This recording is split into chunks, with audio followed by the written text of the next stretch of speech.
What's up guys, that guy with the pencil here, and let me tell you something. I believe the Overhaul Arc could be fantastic, but right now, in my opinion, it's only okay. The characters, the character interactions, and the ending are all okay. However, I'm not one to provide a critical opinion without proposing my own view on the topic, and so for this video, I'm going to see if I can make the Overhaul Arc just a bit better. However, I have some conditions and rules for myself. 1. I cannot add or remove any characters. Who is there, must be there, and who is not there, must stay out. So, as much as I would like to add characters like Todoroki, Bakugo, and Gran Torino for some character interaction reasons, I shall not. Also, I cannot change any of the characters' quirks. Whether I like it or not, I cannot alter the rates or properties of a quirk, with one exception. Also, I cannot change any of the major character points or actions. So, Night Eye must die, Eri must be saved, Overhaul and Mirio must lose their quirks. Other than that, everything else is completely fair game. Now, let's begin with the biggest thing in this arc. Overhaul himself. Now, while Overhaul has one of the best quirks and one of the best villain introductions of all of Boku no Hero, his character flatlines a lot after his fight with Mirio. The cold, ruthless one-touch killer is an interesting character type, but what happens after the Mirio fight is that Overhaul slows down. What was truly interesting about Overhaul was his one-track mind. He only wanted Eri and was willing to kill anyone and do anything for her. He wanted to dominate the world, cause a constant battle between those with quirks and those without, and change the world itself so he could stay on top of it all. However, once Midoriya appears, he stops being as ruthless, starts talking more, and sort of just falls apart character-wise. And instead of instantly attempting to kill-shot Midoriya, he talks down to him, takes his time, fights, and honestly, it's pretty strange. This is the same guy who murdered Magnate on sight for simply hitting him once. No remorse. That was epic. That was amazing, and it established a character that Overhaul was from the start. Cold, manipulative, and murderous. Unlike other earlier good villains like Stain, he didn't really have a moral code that he lived by. It was simple. Anyone who stood in his way died. That was epic and terrifying from the introduction to his fight with Mirio. Now, how to fix this? Well, this speaks to the whole problem in the arc, but don't let Midoriya fight Overhaul. Or at least, don't let him fight Overhaul alone. By substituting a different, more impactful character to fight Overhaul and Midoriya instead, it allows Overhaul to keep his ruthless, murderous nature, as the character to be subbed out for Midoriya can deal with Overhaul much better, and that character is going to be saved for later. If I had to praise the arc for one thing, is that it introduced some of my favorite character designs in all of Boku no Hero. I love Tamaki, Mirio, Nejire, Ryuki, Night Eye, Eri, Overhaul, almost all the 8 expendables, except for this guy. Bro, why are you so ugly? Especially Fat Gum. I like Fat Gum too. However, another big issue with this arc is that all of these new characters, with the exception of Mirio and Eri, were underutilized. Tamaki and Nejire, especially for the backstory we were given for them. UA's strongest, the top 3, actually relative to and superior to a majority of the actual heroes in the real world. These 3 were built up as the new lords of the hero world post All Might, and not a single one of them beat Overhaul. Midoriya did it. I just gotta ask why, okay? Like, I know the story is centered around Midoriya, but there's a reason Midoriya did not beat All for One. There's a reason Midoriya didn't solo Stain. There's a major reason Midoriya did not defeat Hien. Because none of these fights were Midoriya's fights, they were someone else's. They were All Might's, Ida's, and Endeavor's respectively. Horikoshi is really good with giving characters proper character arc conclusions, so it legitimately confuses me why he made Infinite 100% One for All a thing, when he had 3 separate characters, or at the very least 2, that should have beaten Overhaul. So yes, the main reason I'm even making this video is because of the end of the Overhaul arc, because it just destroys the setup of the big 3 entirely. So, allow me to get extremely specific for what I meant. Stain was personally connected to Ida. He was the one who killed his brother's hero career and drove Ida mad to the point of bloodlusted revenge, and it nearly led to his death. It makes sense that Ida would be integral to the defeat of Stain, as it was retribution for his character. All for One was personally connected to All Might. All for One killed All Might's master, and seriously injured him to the point where, regardless of whether he had One for All or not, he could not maintain his status as number 1 for much longer. The defeat of All for One by All Might was a cathartic experience that let All Might feel some closure, not only to his time as a hero, but to the death of his master. Endeavor had been struggling with the loss of All Might in his ascension to number 1, both internally and externally. Society did not fully trust him, and he felt that he did not truly earn his ascension to number 1. He got it by a technicality. High-End was a wake-up call to Endeavor and to society that both had to accept the new number 1 and his capabilities. It was out of the question that Endeavor had to defeat High-End, because Nomu's defeat is what made Endeavor realize that he had no time to dwell on formalities and that he must become the newest symbol of hope. Even Midoriya has a personal villain, one that directly ties into his sort of character. Gentle, another villain post-Overhaul arc, is the perfect kind of villain for Midoriya to face. Both were shamed by society for different reasons, both involving quirks. Midoriya was quirkless and thus tossed aside and abused. Gento's quirk was seemingly useless, and the one time it was used, it ended up making his life worse, leading him to get tossed aside and abused by society.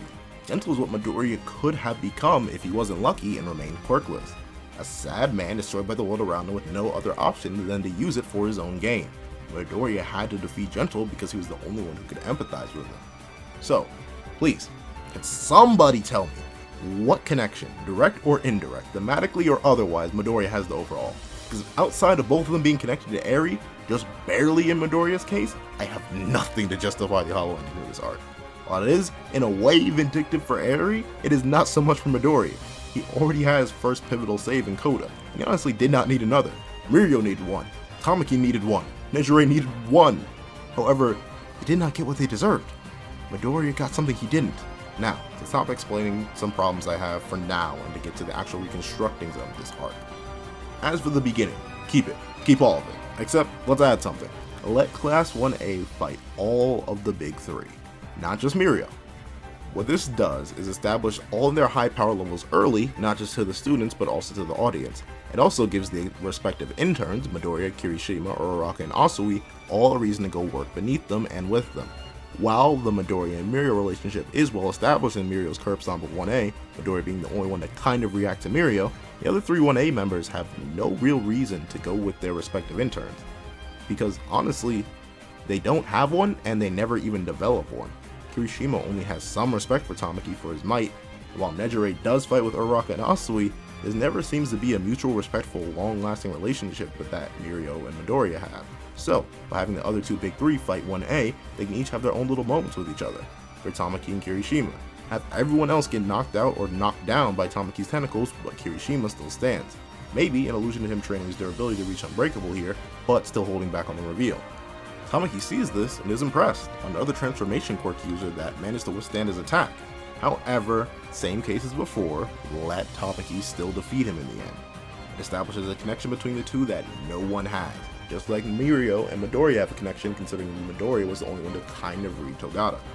Then, let's move on to Nejire. Have her annihilate all of Class 1A, but then have two people still standing. Let Uraraka have dodged the attack due to her training with Gunhead, and let Asui have dodged the attack by jumping super high. Nejire, a girl who is constantly interested by new things, takes immediate interest in the two, and then defeats them. On top of this, I want all these battles to be watched by each pro hero that takes the 1A student under their wing. Let them be there by the choice of the big three who are about to head out to work. I want each hero to interact with their future interns, but let it be quick. Night Eye meeting Midoriya as he walks with Mirio in the hallway, the two interacting quickly, but Night Eye knows Midoriya's name. We don't know who Night Eye is, but he laughs and ruffles Midoriya's hair, when Midoriya does something nonsensical or babbles about his fight with Mirio, showing a contrast to Night Eye's future character. Then, we have a similar situation with Kirishima, except he's in the infirmary where he meets Fat Gum and Amajiki, foreshadowing their conclusion. Once again, no idea who Fat Gum is, he just learns Kirishima's name.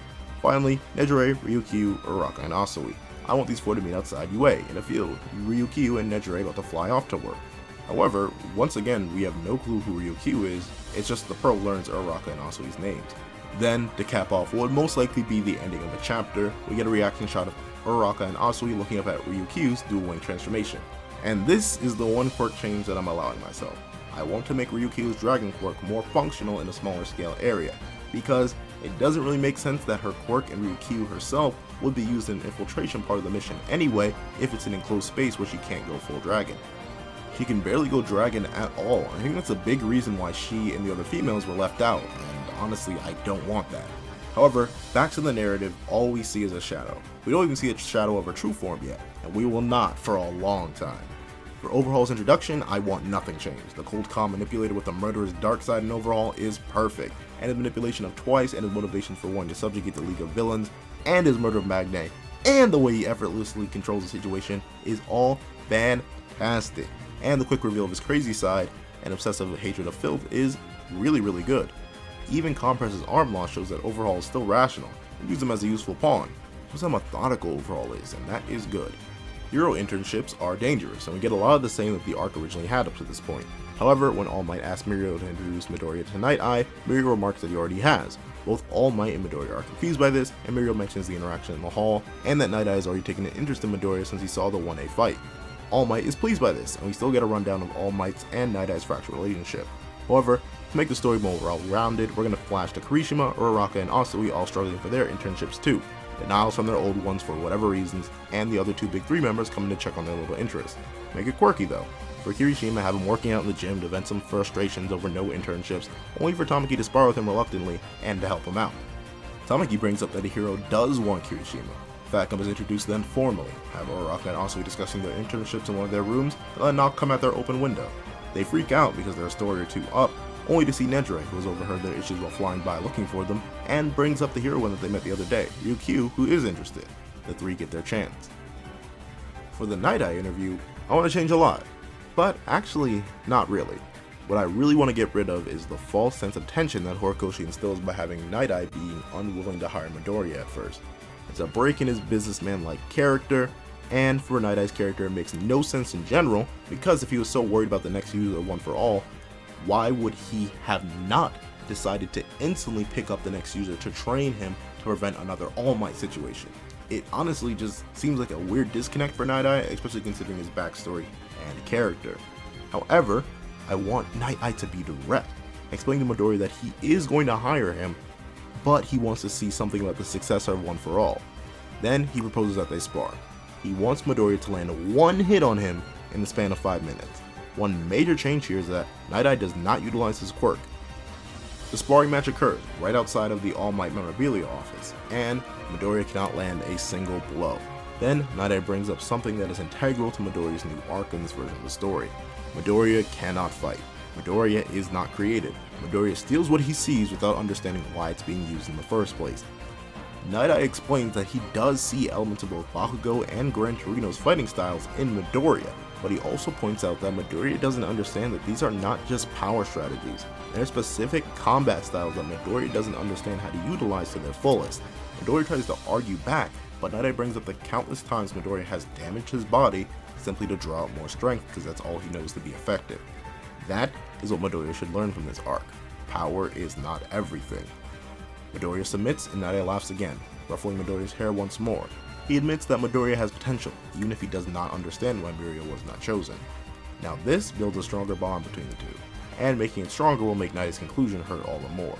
Now, moving on to Eri's introduction. This interaction is interesting, but I want to alter a few things. I don't want just Midoriya and Mirio to meet Eri. I want all of the Big 3 to meet Eri. I also want Overhaul to have no idea who any of them are. Masks and time of day can fix this problem. I want the meeting to be specifically at night. No one truly recognizes each other or gets a true clear read, except everyone knows who Overhaul is.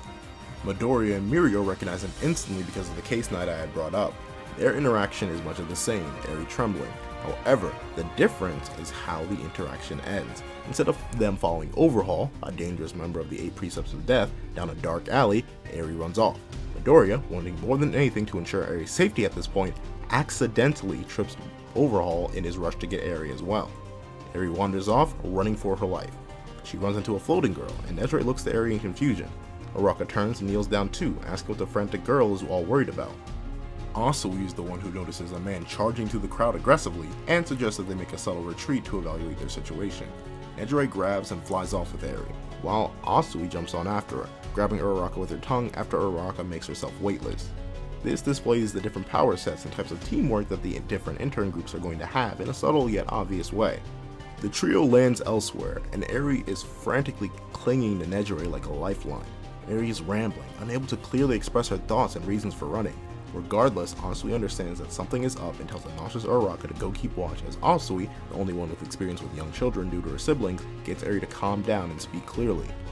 All that Eri manages to get out is that it hurts every single time he touches her, before a wave of instability washes over all three. Nedre is the only one able to mostly resist it and suddenly jolts Eri away on a shockwave. All we see is Overhaul walking through a crowd of people, who all seem to be strangely drunk for some reason. And, while chasing a freed Eri, what Overhaul does is just say stop to someone who's off panel. Eri, a little hurt and burning out, crashes into what seems like a gigantic pillow. Fatcom turns around and is confused, but as Kirishima and Tamaki turn to ask what's going on, Fatcom freezes. He gently consoles Eri and orders the two boys to activate their quirks in a defensive fashion. Tamaki armors up with clamshells and Kirishima hardens. Overhaul finally arrives, and there's someone with him. A rugged-looking man. The man asks what they know about Eri and Overhaul. Facom seems to struggle with wording his statement, but he says this: "I know you are Overhaul." And then he shuts his mouth. Then, the Eri child story comes in like it did with Midoriya and Mirio in the original story, and Facom lets Eri go, much to the violent reaction of Kirishima, and the subtle yet angry reaction of Tamaki.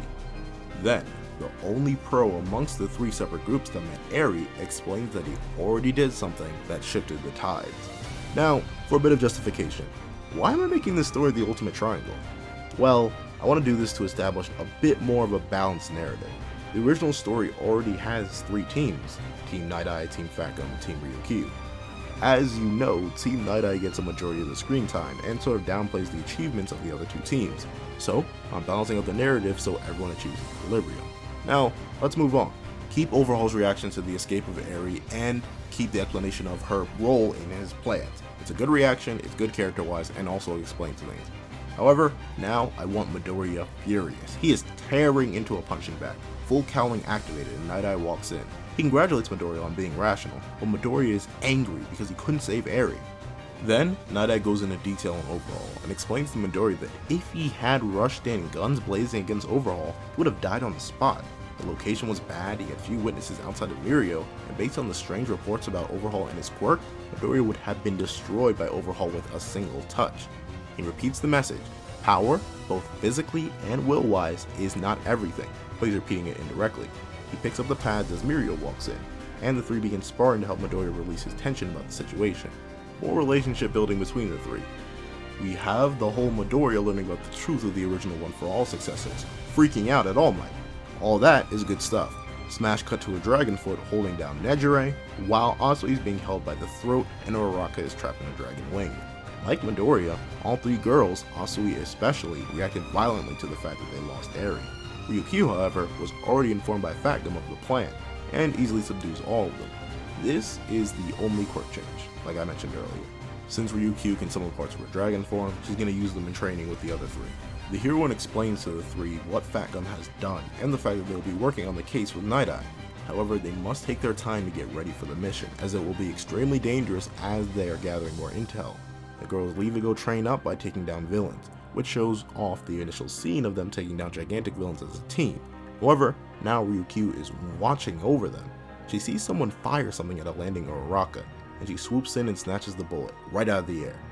She looks for the shooter, but they seemingly disappeared. Ryukyu pockets the bullet for later. We get a short montage of everyone training, mainly focused on the pro heroes with their respective interns. Night-Eye is teaching Midoriya a fighting style based in evasion, with Mirio chiming in. Ryukyu is teaching the girls how to utilize their quirks in more grander and destructive ways, with Nejire demonstrating, and Kirishima and Tamaki are training their defensive capabilities: agility, offense, and defense. All three of these things and all their training are going to be important to later battles. Afterwards, we get the introduction to Unbreakable and the proper introduction to the quirk nullifying bullets along with Trigger. I like that whole scene. I'd just move it to the post-training montage. And Mirio and Midoriya don't get a heroic scene. Not yet. We get the interaction between Overhaul and Shigaraki. Once again, keep all of this. It does good for both characters and allows the audience to develop a better understanding of the Overhaul gang. Now, we get to the hero meeting. However, now each pro has something major to bring to the table. Facom placed a tracking device on Eri, so they know where she is at all times. Ryukyu is the person who brings a quirk nullifying bullet, while Night-Eye brings a full breakdown on the 8 precepts and their quirks. While the audience understands how Facom and Ryukyu got their stuff, no one knows how Night-Eye got his. Then, we get a quick flashback to Midoriya and Mirio apprehending a Yakuza member who has a quirk nullifying gun. The thing was that Midoriya figured that, oh, well, if Overhaul came out of here and Eri escaped from this direction, then this must be a hotspot, so they staked out that place specifically and apprehended a member who happened to know some things. This works out for all of them, and it allows everyone to bring something to the table. Also, for some extra points, it was Cockroach who interrogated the poor Yakuza member who got captured. Tamaki explains his temporary quirk loss, and everyone gets angry over the fact that Eri is being used to create the quirk nullifying bullets. However, instead of being accused of not taking Eri, all three groups apologize and explain, Facom taking the lead to offer an explanation to the rash Rocklock. How in all their cases, confrontations with Overhaul, the person who can literally reshape you and kill you on sight with so many potential hostages and the danger of the men with him, that they don't even know about at that moment. Fighting him and attempting to take Eri would have been the worst possible option in that situation. Rocklock understands and nods. Regardless, Midoriya, Asui, Uraraka, and Kirishima all expressly apologize again and swear to bring Eri back safely. Also, we're removing the Night Eye just stumbling across Eri's caretaker. It seems a bit weird. I'd prefer that they use something previously established in the story to get that information that they all did that Night Eye got in the original narrative, rather than something that was kind of disjointed. Even if it had some slight assumption that it could work out, I just want it to be a little bit more solid. Then we get the scene where Eri gets the difference between her new caretaker's hand and Midoriya's. However, she also recognizes the simple touch of all the heroes that she interacted with that day. 8 hands, 8 precepts, with only one missing, Night Eye's, for a subtle yet obvious reason. Ryukyu's hand is also missing, for a different reason. We haven't seen her true form, so we haven't seen her true heroism yet. Days pass, more training, more strength, and suddenly Night Eye walks in on Midoriya. I almost want to script this conversation word for word, but I won't. Basically, all I want is Night Eye to simply ask Midoriya how he feels. Midoriya starts off strong, saying he feels fine, but then I want Night Eye not to respond and just look at him. Midoriya holds on for a second, but then breaks down. He talks about how he's starting to feel a hatred for himself.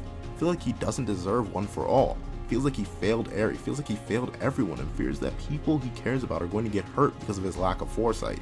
He hates that he cannot fight, that he cannot properly utilize his power, and the fact that one day, if he keeps on as he is, he'll hit a wall that he cannot overcome and lose everything. Night Eye sighs and pats Midoriya on the head, turning his head to him. Night Eye explains that he despises himself too. He despises the fact that no matter what he did, he could not prevent the fall of the #1 hero.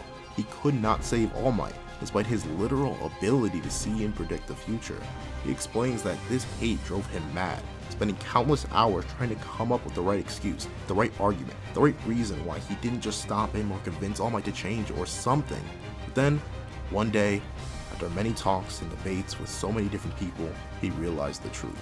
He can never change the past, and by focusing on it, he would be ignoring the present and thusly killing the future. It happened before, and whatever led to the current circumstances of reality is irrelevant. It is what you do with the current reality that really matters. Midoriya asks Night Eye if he really hates himself to the utmost extent, and Night Eye laughs. Of course, he still does. It's that hate that gets him up in the morning, and he hopes that maybe one day Midoriya can take that hate away from him. Midoriya is left with that, and left with a new determination as he goes to spar with Midoriya, whose eyes are dark with an unrelenting fury. Ryukyu is training with both Uraraka and Asui. Midoriya is also there, but quietly blasting off into a wall. Ryukyu notes that the two girls are getting sloppy, and with one gust of wind from quickly summoned wings, they slam into a wall. Asui, a typically calm and collected character, bursts out in anger. She feels empty, hopeless, and useless. She couldn't save one girl around the same age as her own younger sister, all because she was overtaken by some quirk she didn't even know about. She's furious, and Ryukyu is quiet as she takes this all in. Out of nowhere, a bowling ball is caught by Ryukyu as she bats Asui away with the transformed arm. Uraraka is silent as she launches another bowling ball at high speeds. Ryukyu shatters it with a tail swipe. Uraraka is furious with herself, mad that she could not do anything to even assist Eri at all. She was there, but she was useless, like always, unable to do anything without the help of her friends. Pointless. The usual talkative and energetic character is quiet and pained. As Ryukyu takes on both enraged 1A students, Ryukyu is devastated by a massive shockwave. Midoriya is a balance between the two, not silent, but asking why. Why couldn't they save Eri? What was wrong with them, and how were they going to fix it? The fighters didn't stop, all assaulting Ryukyu with their rage. In response, Ryukyu has spawned both her draconian arms, her feet, her wings, and her tail, yet has still not fully transformed. She handles all of them, but is wounded by their words and their physical actions. Ryukyu explains that she understands all of their pain. She failed, many a time, to save everyone, including her own family, despite how strong she was, despite how fast she was, or how prepared she was. However, she also explains that she cannot, and they cannot, let their failures hold them down. They need to drop the weights that are binding them to the ground and spread their wings to avenge those who've lost, and protect those they still have. It's a resolve boost, and some development for Ryukyu, who had little to none in the original story.